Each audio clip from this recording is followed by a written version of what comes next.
नमस्ते, आप सभी का स्वागत है मेरे इस चैनल में चिराग एस्ट्रोलॉजी। और हम 2022 का वर्ष कैसा रहेगा उसकी बात कर रहे हैं और उसमें रैंडमली जा रहे हैं। तो अभी वृषभ लग्न और राशि के लिए बात करेंगे। वृषभ लग्न और राशि दोनों के लिए बात करने में अगर मैं कहूँ तो ज़्यादा इम्पोर्टेंस मेरे लिए है वो लग्न का है राशि से ज़्यादा।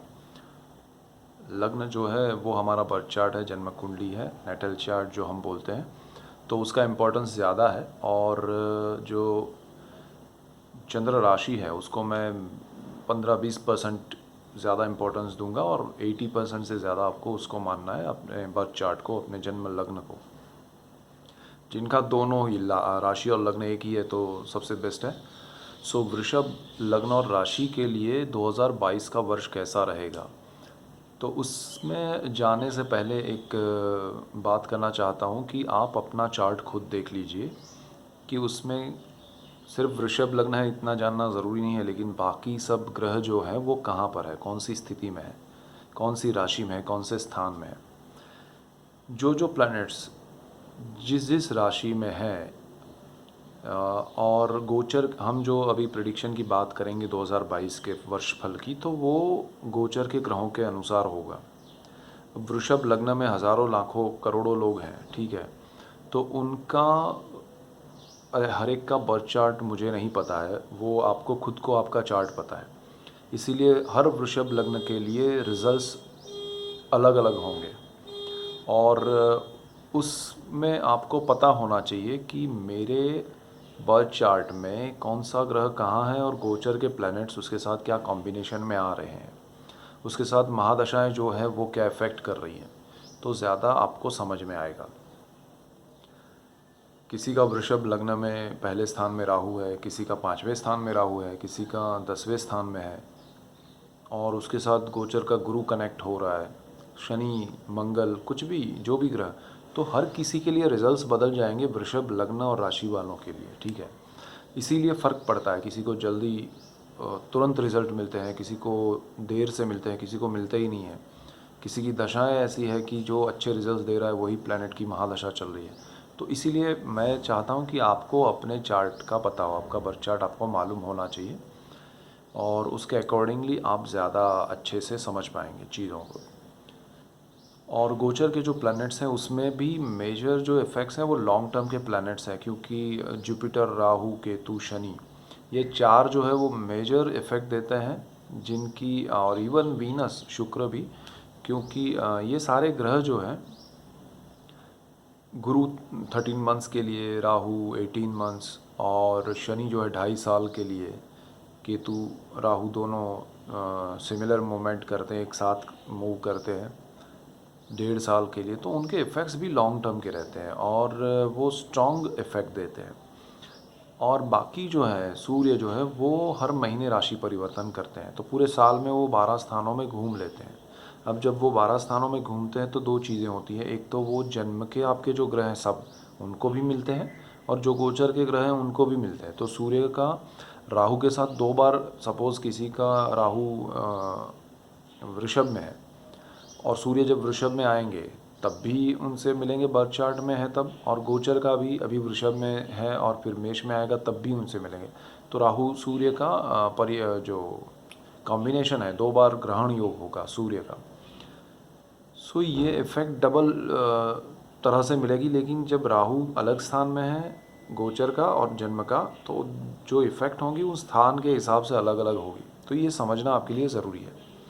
सो यहाँ पर हम बात करेंगे तो आपके लिए मेजर जो प्लैनेट्स हैं वो वृषभ लग्न के लिए, गुरु की अगर हम बात करें तो वो आपके कुंडली में जहाँ पर 11 नंबर लिखा है वहाँ पर है, और वर्ष अगर हम जनवरी से गिने तो अप्रैल तक वो वहाँ पर है, अप्रैल मिड में वो ट्रांजिट कर रहे हैं और जहाँ पर 12 नंबर लिखा है वहाँ पर जा रहे हैं, यानी कि कुंभ से मीन में जा रहे हैं और आपकी कुंडली के 10th हाउस से 11th हाउस में जा रहे हैं, बर्थ चार्ट के कर्म स्थान से लक्ष्मी स्थान में जा रहे हैं। दूसरे जो है शनि है, शनि का ट्रांजिट ये हो रहा है कि वो अप्रैल तक मकर में है, फिर कुंभ में जाएंगे, जुलाई तक वहाँ रहेंगे, फिर कुंभ में से वापस मकर में आ रहे हैं और फिर थ्रू आउट द ईयर मकर में रहेंगे।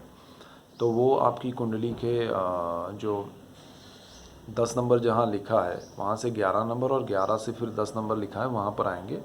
वो आपकी कुंडली के जो स्थान है वो भाग्य और कर्म स्थान, तो वहाँ पर जाएंगे और आएंगे वापस। राहु जो है वो अभी आपकी कुंडली के फर्स्ट हाउस में आपके पहले स्थान में चल रहे हैं, 1.5 साल से, मतलब 1 साल से चल रहे हैं, और अप्रैल में वो रहेंगे, अप्रैल तक। फिर अप्रैल में वो ट्रांजिट करके आपके 12th हाउस में जा रहे हैं। सिमिलरली केतु जो है वो आपकी कुंडली में 7th हाउस में चल रहे हैं, वो जाएंगे 6th हाउस में। तो राहु केतु का ट्रांजिट फिर थ्रू आउट द ईयर वहीं पर रहेंगे वो, अप्रैल से 12वें स्थान में राहु और 6ठे भाव में केतु।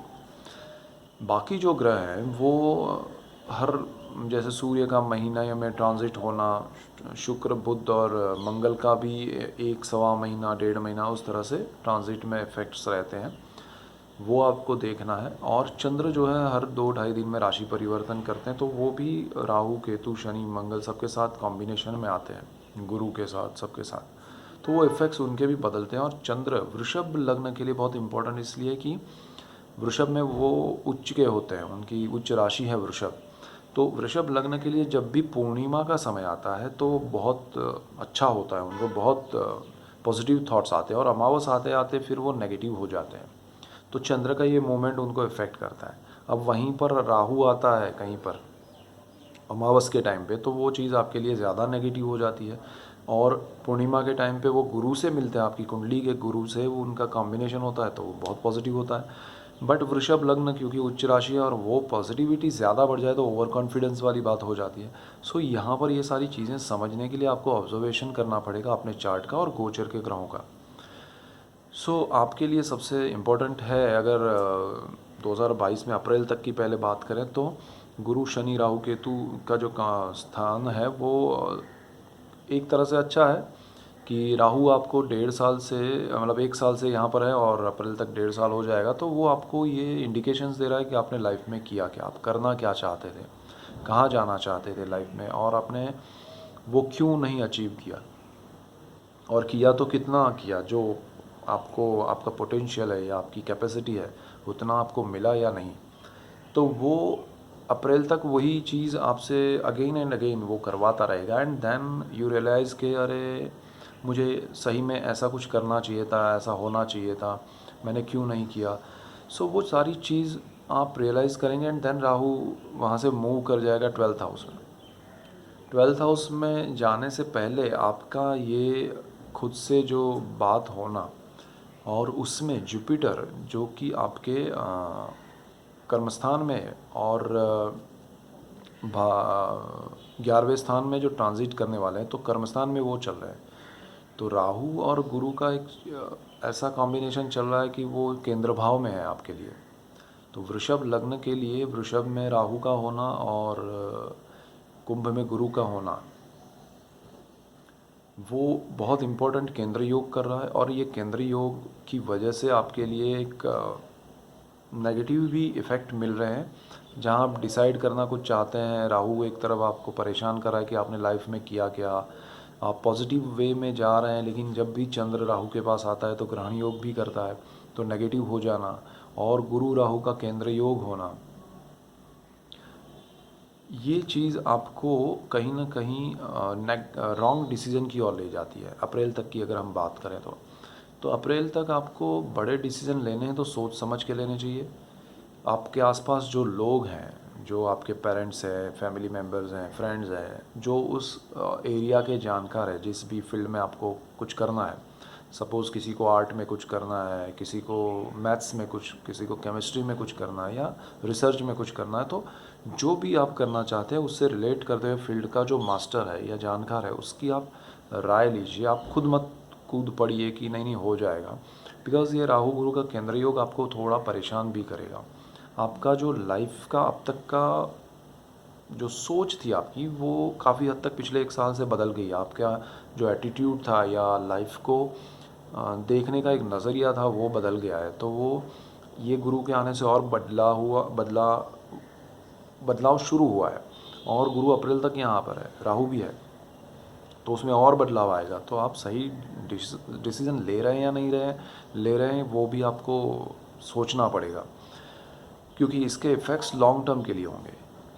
फिर वो चीज़ एक परमानेंट इफ़ेक्ट की ओर जाएगी और फिर आपको लगेगा कि मैंने गलती कर दी।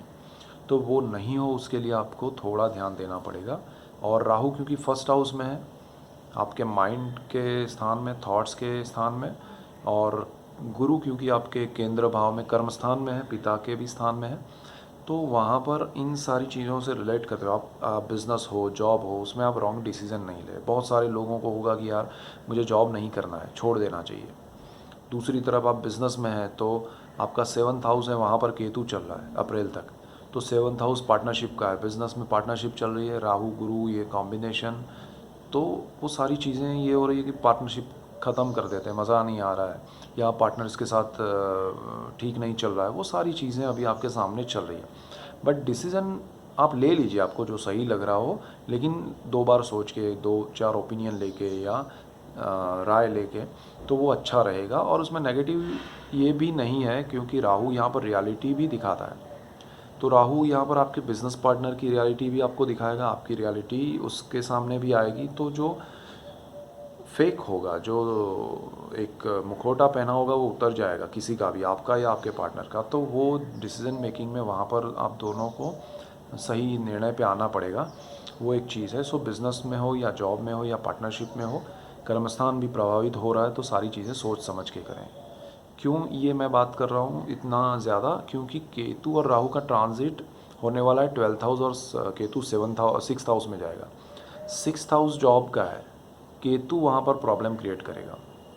अभी आपके जॉब है और आपको लग रहा है कि मुझे जॉब छोड़ना है, अप्रैल के बाद आप छोड़ देंगे, तो उस पर भी मैं आ रहा हूँ। लेकिन ये मेन पॉइंट्स है अप्रैल तक का, कि ये असमंजस में आप रहेंगे। यहाँ पर आगे बढ़ते हैं तो शनि जो है वो आपके भाग्य और कर्मस्थान का मालिक है।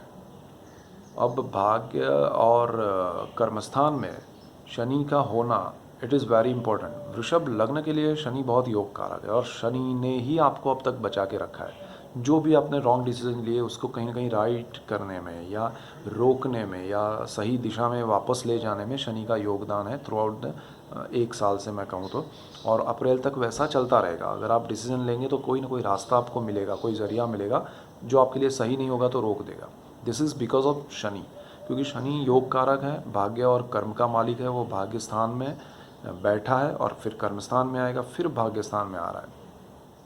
तो शनि आपके लिए बहुत पॉजिटिव है, आपके लिए नई चीज़ें, नया सेटलमेंट भी करवाना चाहता है। बट वो न्याय का भी देवता है और हार्डवर्क का भी है, मतलब वो आसानी से कुछ नहीं मिलेगा आपको। तो आपका हार्डवर्क भी होना चाहिए। आपको आसानी से अगर कुछ मिल रहा है, ऐसा लग रहा है, या आप चाहते हैं ऐसा कि मुझे आसानी से कुछ मिल जाए, तो शनि भी ऐसा नहीं करेगा, राहु भी फर्स्ट हाउस में ऐसा नहीं करेगा। सो आपको वो ऐसे नहीं मिलेगा। दूसरा ये है कि वो जो सही होगा वो देगा, क्योंकि वो न्याय का भी देवता है। तो आपके लिए एक, आपके अंदर एक प्योरिटी होना या क्लैरिटी होना ज़रूरी है, तो ही आप अचीव कर पाएंगे या वो मिलेगा आपको। अदरवाइज़ वो आपके हाथ में नहीं आएगा जहाँ आप सच्चे नहीं हैं, ईमानदार नहीं हैं। तो वो सारी चीज़ें शनि भी करवाएगा, लेकिन डिसीजन मेकिंग में कहीं ना कहीं वो हेल्प कर रहा है। अब इनकी जो दृष्टियां हैं, गुरु की दृष्टि की बात करें तो गुरु जो है वो अप्रैल तक आपके 4th हाउस में देख रहा है, आपके 2nd हाउस को और 6th हाउस को देख रहा है। तो आपको वैसे कोई टेंशन नहीं है। सुख भाव को वो प्रभावित कर रहा है, अच्छी चीज़ें आपको मिल रही है। आपको और अच्छा होगा गुरु के ट्रांजिट के बाद, अप्रैल तक वो बहुत अच्छा है आपके लिए। घर, प्रॉपर्टी वगैरह लेना चाहते हैं आप ले सकते हैं। आपका सूर्य अच्छा रहा या दशाएं अच्छी रही तो और अच्छा हो जाएगा। तो गुरु की दृष्टियाँ 2nd हाउस पे भी है, तो फैमिली से आपका एक बॉन्डिंग बढ़ेगा, आपके सेविंग्स बढ़ेंगे और बहुत अच्छे रिजल्ट्स मिलेंगे। आपकी वाणी के थ्रू आपको लोग सपोर्ट करेंगे, वो उनको पसंद आएगा आपका बोलना। और क्योंकि आपको 6th हाउस को भी जुपिटर देख रहा है, तो वो लोन कर्ज लेके भी आपको प्रॉपर्टी परचेज़ करनी है तो इजी वे में मिल जाएगा। वहाँ पर आपका कोई भी शत्रु है, यानी कि जो भी चीज़ें आपके लिए नेगेटिव है वो दूर हो जाएगी, आपको एक पॉजिटिविटी मिलेगी। अच्छा, अभी भी मतलब अप्रैल तक ये माहौल चलता रहेगा। एंड आपको कोई जैसे लग रहा है कि भाई मुझे कुछ बीमारी जैसा लग रहा है, तो वो भी सामने आएगा, उसका इलाज होगा, अच्छा है। यहाँ पर गुरु के बाद शनि की बात करें तो शनि की जो दृष्टियाँ हैं वो जब तक वो 9th हाउस में है उसकी तीसरी दृष्टि जो है वो 11th हाउस पे है, और बिल्कुल सामने 7वीं दृष्टि है वो आपके 3rd हाउस पे है। तो और उसके बाद 10वीं दृष्टि है। तो ये तीनों दृष्टियाँ जो है वो बहुत अच्छी हैं शनि की, और शनि आपके लिए सोर्स ऑफ इनकम एक मैनेज कर रहा है, और ज़्यादा उसमें बढ़ावा दे रहा है। और गुरु क्योंकि सोर्स ऑफ इनकम का मालिक कर्मस्थान में है अप्रैल तक, तो सारी चीज़ें आपके लिए बेस्ट हो रही है। जॉब में इंक्रीमेंट मिल रहा है आपको, या प्रमोशन की बात चल रही है, अप्रैल तक मिल जाएगा, नहीं मिला है तो। आपके ब्रदर सिस्टर फैमिली मेम्बर्स आपको सपोर्ट करेंगे। आप कुछ नया साहस करना चाहते हैं तो शॉर्ट टर्म में अगर कुछ करना चाहते हैं तो वो नहीं होगा, बिकॉज शनि की दृष्टि है वहाँ पर। आपको समय देना पड़ेगा, लॉन्ग टर्म के लिए सोचना पड़ेगा उसको। कोई भी इन्वेस्टमेंट है या कुछ भी करना चाहते हैं तो वो लॉन्ग टर्म के हिसाब से करें, और उससे आपको बेनिफिट है। और सारी चीज़ें आपके लिए फेवरेबल है अकॉर्डिंग टू शनि। अब यहाँ से अप्रैल के बाद का जो समय है वो मई जून जुलाई की अगर हम पहले बात करें तो उसमें हो ये रहा है कि गुरु ट्रांजिट करके आपके 11th हाउस में जा रहे हैं, जो कि उनका खुद का घर है, लक्ष्मी भाव है, जहाँ पर 12 नंबर मीन राशि है। और राहु जो है वो ट्रांजिट करके 1st हाउस से 12th हाउस में जा रहे हैं, जहाँ पर मेष राशि है, 1 नंबर लिखा है। और शनि जो है वो ट्रांजिट करके 10th हाउस में आ रहे हैं, जहाँ पर 11 नंबर लिखा है। तो 11, 12 और 1, शनि, गुरु और राहु, ये चीज़ें हो रही है। और गुरु जो है वो शनि और राहु के बीच में आ रहे हैं। तो और जुलाई में फिर शनि वहाँ से वापस चले जाएंगे और भाग्य में चले जाएंगे, तब ये ब्रेक हो जाएगा। जो पाप कर्तरी योग बन रहा है, गुरु शनि और राहु के बीच में आना, या फिर कहें कि 11वां जो स्थान है आपकी कुंडली का, वो राहु और शनि के बीच में आना, वो पाप कर्तरी योग होता है। तो गुरु भी फंस रहे हैं और उनका घर भी यहाँ पर फंस रहा है। तो आपका जो इनकम वाला पोर्शन है, सोर्स ऑफ इनकम, वहाँ पर इफ़ेक्ट होगा। आप सडनली जॉब छोड़ने की सोचेंगे, बिकॉज केतु आपका 6ठे भाव में चला गया है, और यहाँ पर इनकम का जो स्थान है पाप कर्तरी योग में आ रहा है, गुरु उसका मालिक है वो भी आ रहा है। आपको ये 3 महीने में गलती से भी अपना काम नहीं छोड़ना है, जॉब नहीं छोड़ना है, अदरवाइज़ आप सीधे सीधे गलत डिसीज़न लेंगे और वो लॉन्ग टर्म चलेगा। आपको ये लगता है कि अरे छोड़ दूंगा फिर मिल जाएगा, या वहाँ बात हुई है यहाँ बात हुई है। केतु इल्यूज़न क्रिएट करेगा, राहु और शनि यहाँ पर गुरु को कैप्चर कर रहे हैं, किडनैप कर रहे हैं, और आपके लिए बहुत नेगेटिव रिजल्ट्स होंगे और लॉन्ग टर्म के लिए होंगे। तो जॉब या कोई भी काम, बिजनेस है, जॉब है, कुछ भी है, आप जो भी कर रहे हो उसको छोड़ना नहीं है। ये 3 महीने में आपको कोई भी बड़े छोटे डिसीज़न नहीं लेने हैं, कहीं कुछ इन्वेस्टमेंट नहीं करना है, कुछ नहीं करना है। सिर्फ जो चल रहा है उसको चलने देना है। आपको सिर्फ ऑब्ज़र्व करना है और शांत मन से बैठना है, कि कहीं भी कुछ भी रिएक्ट नहीं करना है। यहाँ पर दूसरी चीज़ ये है कि राहु 12th हाउस में आएंगे और गुरु के काफ़ी करीब हैं। तो एक तो केंद्रीय योग में दोनों साथ में है, फिर दोनों नज़दीक आ रहे हैं स्थान के हिसाब से। तो कहीं ना कहीं किसी को अगर जन्म का गुरु 12th हाउस में है तो चांडाल योग के इफेक्ट शुरू हो जाएंगे, या जन्म का राहु 11th हाउस में और गुरु वहाँ आ रहा है तो चांडाल योग के इफेक्ट। ये 3 महीने में आपको बहुत ध्यान देना पड़ेगा। उसमें आपको कोई बड़े डिसीज़न नहीं लेने हैं, और उसमें आपको लॉसेस हो सकते हैं। अगर आपने कुछ इन्वेस्ट किया है तो उसको उस समय में स्टॉप कर दीजिएगा, या कुछ भी जो भी आपको सही लगे, लेकिन समय को संभालने की कोशिश करना है। शनि की यहाँ पर कर्मस्थान में आने की वजह से आपको कनेक्शंस बनेंगे, कॉन्टैक्ट्स बनेंगे, लेकिन आपको अभी उसको यूज़ नहीं करना है, क्योंकि शनि चाहते हैं कि आप अपना बिज़नेस करें, अपना कुछ काम करें खुद का। जो लोग जॉब कर रहे हैं उनके लिए, और जो लोग बिज़नेस कर रहे हैं उनके लिए कुछ नया अपॉर्चुनिटी क्रिएट होगा, सपोर्ट सिस्टम क्रिएट होगा। उनको लगेगा कि बिज़नेस में और ग्रोथ हो रहा है, तो नया कुछ अपॉर्चुनिटी आ रहा है। लेकिन ये समय में आपको शनि जो भी दे रहा है वो सिर्फ कनेक्शंस होंगे, कॉन्टैक्ट्स होंगे, रियल में उसके रिजल्ट्स नहीं मिलेंगे। वो जब आएगा 2023 में वापस इस स्थान में आएगा, तब उसके रिजल्ट्स मिलेंगे। तब तक आपको यहाँ पर कुछ मिलने वाला नहीं है, सिर्फ कॉन्टैक्ट्स होंगे। तो उसी हिसाब से चलना है, उसमें कुछ बड़ा इन्वेस्टमेंट या बड़ा कुछ कर देना नहीं है, वरना 1 साल राह देखनी पड़ेगी। फिर आपका शनि जो है वो बिल्कुल सामने 4th हाउस पे देख रहा है। तो आपने जो प्रॉपर्टी परचेज़ किया होगा या करना चाहते हैं, कुछ लोगों को मिल गया होगा, कुछ लोग बाकी हैं, तो उसमें फिर रुकावटें आएंगी। आप वहाँ पर जा नहीं पाएंगे, उस समय के दौरान आप उस जगह पर रहने के लिए नहीं जा पाएंगे, कोई ना कोई रीज़न से। तो वो डिले भी हो सकता है। तो मेरे हिसाब से आपके बड़े डिसीजन अगस्त से शुरू होने चाहिए ये साल में। इन्वेस्टमेंट करना है तो अप्रैल से पहले कीजिए या फिर अगस्त से शुरू कीजिए, तो लाइफ में कुछ अच्छा लगेगा। अदरवाइज़ ये 3 महीने सारी चीज़ें गड़बड़ कर देंगे आगे ही। और क्या होगा कि जो 3 महीने में परेशानियाँ होगी वो आपकी थ्रू आउट द ईयर चलेगी, तो उसके सॉल्यूशन में, उसके टेंशन में ही सारा समय चला जाएगा। तो बेटर है कि आप वो ना होने दें, जितना हो सके आप उसको संभाल के चलें, तो बेस्ट रिजल्ट्स आपको मिलेंगे। जो अच्छा समय है उसमें आप एनर्जी को सही दिशा में काम में यूज़ कर सके। अदरवाइज़ वही पुराना टेंशन जो क्रिएट हुआ उसको सॉल्व करने में ही सारा अच्छा समय चला जाएगा। गुरु जो है वो आपके लिए ये 3 महीने बाद अगस्त में, जब जुलाई एंड में जब ये शनि आपके भाग्य में वापस चले जाएंगे, गुरु और 11वां स्थान दोनों पाप कर्तरी से मुक्त हो जाएंगे। भले राहु 12th हाउस में रहे, गुरु आपके वहीं पर 11वें स्थान में रहेंगे, लेकिन एक अच्छा होगा कि आपके इनकम में बढ़ोतरी होगी, आपको सपोर्ट सिस्टम खुलेगा आपके लिए, आपकी इच्छाओं की पूर्ति होगी। आपको कहीं जाना है, घूमने जाना है, विदेश जाना है, जहाँ भी विदेश के योग बहुत स्ट्रांग हो जाएंगे, क्योंकि आपका राहु भी 12th हाउस में है, गुरु भी आपकी इच्छाओं की पूर्ति कर रहा है, शनि भाग्य का मालिक है, भाग्य में है। सारी चीज़ें आपके लिए बहुत अच्छी हो रही है। सो जुलाई के बाद से आपके लिए बेस्ट टाइम है। और राहु, गुरु, शनि और बाकी सब ग्रहों के हिसाब से भी आपको बहुत सपोर्ट मिलेगा। आपको जो साल का अगस्त से लेके जो समय है, आधा साल कहें, तो वहाँ से आपके लिए लॉन्ग टर्म के लिए बहुत अच्छी एक शुरुआतें होंगी और आपकी लाइफ के सेटलमेंट्स की ओर होंगी।